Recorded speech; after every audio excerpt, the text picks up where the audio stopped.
47 tỉnh thành có ca COVID-19 mới, số ca tử vong giảm sâu. Ngày 27 tháng 10, Bộ Y tế cho biết ghi nhận 4.404 ca COVID-19 mới tại 47 tỉnh thành, với 2.052 ca cộng đồng. Số ca tử vong do COVID-19 giảm sâu, với 54 ca trong cả nước, trong đó thành phố Hồ Chí Minh có 32 trường hợp.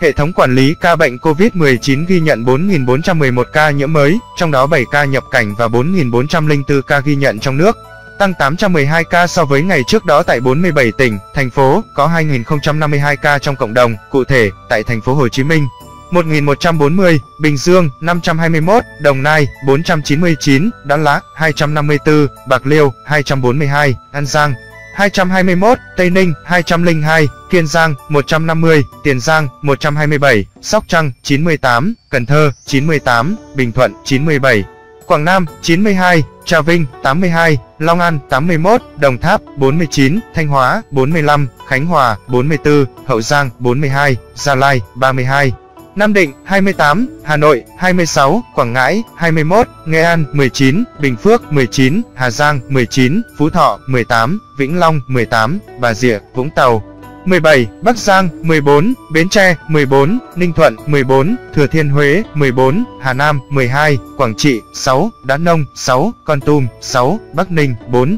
Đà Nẵng, 3, Bình Định, 3, Hà Tĩnh, 1, Ninh Bình, 1, Thái Bình, 1, Hải Phòng, 1, Quảng Ninh, 1, Lào Cai, 1, Phú Yên, 1. Như vậy kể từ đầu dịch đến nay Việt Nam có 900.585 ca nhiễm, đứng thứ 40 phần 223 quốc gia và vùng lãnh thổ, trong khi với tỷ lệ số ca nhiễm 1 triệu dân, Việt Nam đứng thứ 152 phần 223 quốc gia và vùng lãnh thổ, bình quân cứ 1 triệu người có 9.144 ca nhiễm.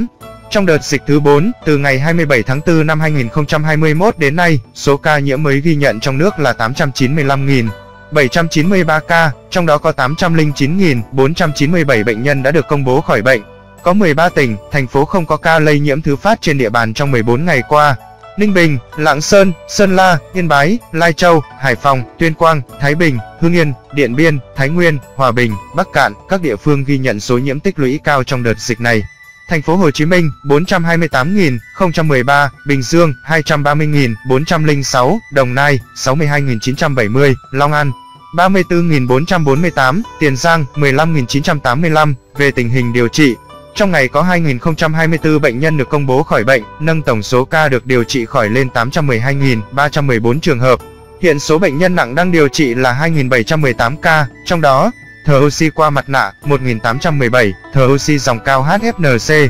443, thở máy không xâm lấn 94, thở máy xâm lấn 344, ECMO 20. Về số bệnh nhân tử vong, trong ngày ghi nhận 54 ca tử vong tại thành phố Hồ Chí Minh 32, Bình Dương 8, Long An 4, Bạc Liêu 3, Đồng Nai 2, Tây Ninh 1, Thanh Hóa 1, Kiên Giang 1, An Giang 1, Sóc Trăng 1. Trung bình số tử vong ghi nhận trong 7 ngày qua là 63 ca ngày. Tổng số ca tử vong do COVID-19 tại Việt Nam tính đến nay là 21.856 ca, chiếm tỷ lệ 2,5% so với tổng số ca nhiễm. So với thế giới, tổng số ca tử vong Việt Nam xếp thứ 34 phần 223 quốc gia và vùng lãnh thổ. Số ca tử vong trên 1 triệu dân xếp thứ 133 phần 223 quốc gia và vùng lãnh thổ. So với châu Á, tổng số ca tử vong Việt Nam xếp thứ 10 phần 49 quốc gia và vùng lãnh thổ. Số ca tử vong trên 1 triệu dân xếp thứ 28 phần 49 quốc gia và vùng lãnh thổ. Về tình hình tiêm chủng, trong ngày 27 tháng 10 có 1.017.279 liều vaccine phòng COVID-19 được tiêm. Như vậy,